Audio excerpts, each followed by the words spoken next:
This is what I did yesterday. And I would call this the ugly, which most of my paintings go through. It's part of the process. It's interesting how this occurred. I had chosen a couple of hues that I wanted to use on top of this phthalo blue, and I was thinking lighter, just more color, contrasting with the phthalo blue, just working that balance. And this is the result. And I didn't figure it out until this morning, where I was just sitting and looking at it, which is what I often do at this particular stage, because I really don't know where to go with it. I sat down and I looked at it. I said, this is exactly how I'm feeling. All right, just take a look at this. Okay, it's muted. It's somewhat confused. I had a wonderful foundation of phthalo blue here, high contrast with the white of the canvas. They seemed real direct and positive and confident. And then this happened yesterday. Edges here, just to not necessarily compartmentalize what I did, but maybe offer up some sort of a direction that I may want to follow from this point on. But I just wanted to share with you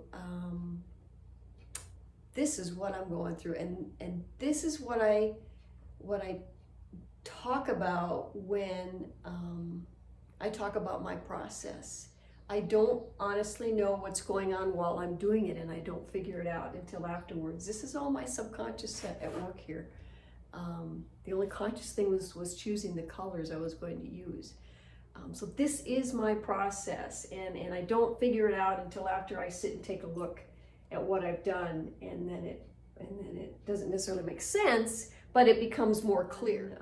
The ugly, I have to get to that point before I can really bring out the beauty in the piece. And there are parts that I really like, that I'm hoping will stay. They may not, though. I'm going to try not to focus too much on them and paint around them, so to speak, because that doesn't work either. That definitely does not work.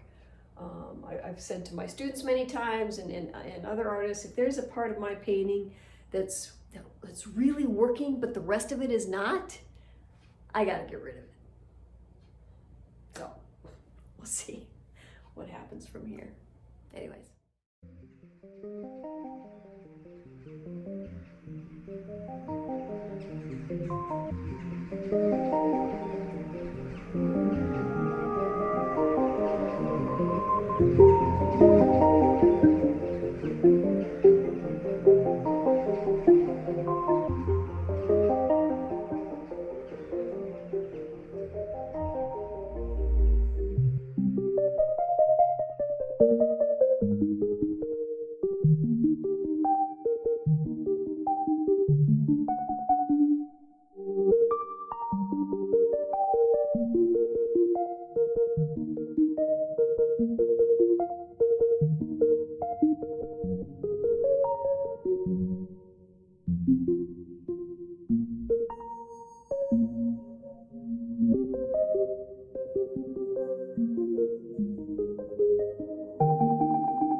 When I first started with that, rush of phthalo blue and that first image set against the white of the canvas, that's where it started from. And it's interesting how I kept that same sort of figurative image up until the end. I mean, it obviously, from what you saw, went through a lot of different changes. from different hues to turning it different directions. And it just, I'm, you know, when I look back at the video, I myself am a little bit surprised at how many different things that happened during this particular process. And I think a big part of it is this piece was trying to tell me something all along.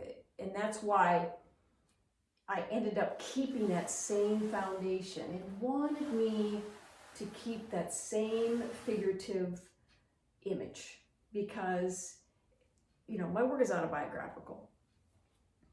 It's, you know, it comes from me, it comes from inside, my intuition and my subconscious. And I don't necessarily know what's happening while I'm doing it. So the piece was egging me on, you know, encouraging me to keep this basic structure because this piece had something to say to me, and it definitely did. There's some intriguing parts of this that have shown through, that have survived, I guess, that initial from the initial piece that I started. One of them is this interesting sort of shadow off of this figurative image right here. It's like a winged figure. I also see down here, you know, landscape. Okay, you may not be able to see it, but if you zoom in closer, you might. There's sort of a landscape feel to this. There's sort of a horizontal shape here with almost tree-like structures coming up from there. I mean, the landscape influences me intensely around here. I mean, because of where I live. And that's wonderful to see. I love how it comes out in my work in very interesting ways. And then, of course, I repeated these same colors and shapes up on the top here. Another interesting part is this sort of web of drips that I chose to leave in. They were a lot more prominent early on, but I decided to mute them out just a little bit so they didn't compete with this figure too much. And they appear to me like, when I look at it now, they appear to me like they're stabilizing the figure in some sense, providing an even more foundation. Or maybe it's the figure spreading its roots to other parts. Okay, it could be that as well. Also, these drips up here, it's almost like they're binding the wing parts together, but not really. They're dissipating, and I think that has something to do with the figure and the amount of freedom that appears to have, that it's breaking loose, for example. I see that in this piece, definitely. There's also an interesting, and you may not be able to see it, there's an interesting face. And a lot of times in my work, sometimes after a year or several years, I notice faces in my work. Can't explain it, it just is. So anyways, you've got this winged part here that's sort of setting the image forward. Not sort of, it is. It's pushing it forward. And these interesting, mysterious like shapes in the background, they give you something else to look at as your eyes are moving around the piece. So, you know, when I think about this piece overall, when I reflect on it, it is definitely about, obviously, you know, releasing some sort of subconscious, maybe internal trauma that's going on, especially now with the way things are in the world. Things are uncertain. I mean, they're always uncertain, but more so now than at other times in my life. And so the piece was trying to say, okay, just break free of the shadows that have held you back in the past, or maybe different behaviors that you've engaged in that are no longer necessary. Change it up a little bit. That's what I think this piece was trying to tell me. So that's why it kept egging me on to keep working on it. Because sometimes when I get really frustrated with a piece, I will set it aside and I won't get back to it for months. But the piece was saying, no, you got to finish this one. You got to finish it now. So the title is going to be Out of the Shadows. And shadows are not good or bad, okay? It's just, they provide structure. And and structure in our lives. You know, shadows are our past, maybe where we've come from. They're important, but we should not be drugged back by them. We should not sit in them, and instead, you know, move beyond them to a different place. Certainly would love any comments that anybody has regarding this piece. And you may have different ideas about what you see. That's the beauty of abstract work. It's not necessarily what, you know, I did it for me, yes, but viewers are going to see something different depending on where they're coming from. I always appreciate that and accept those particular responses as well. So feel free to respond.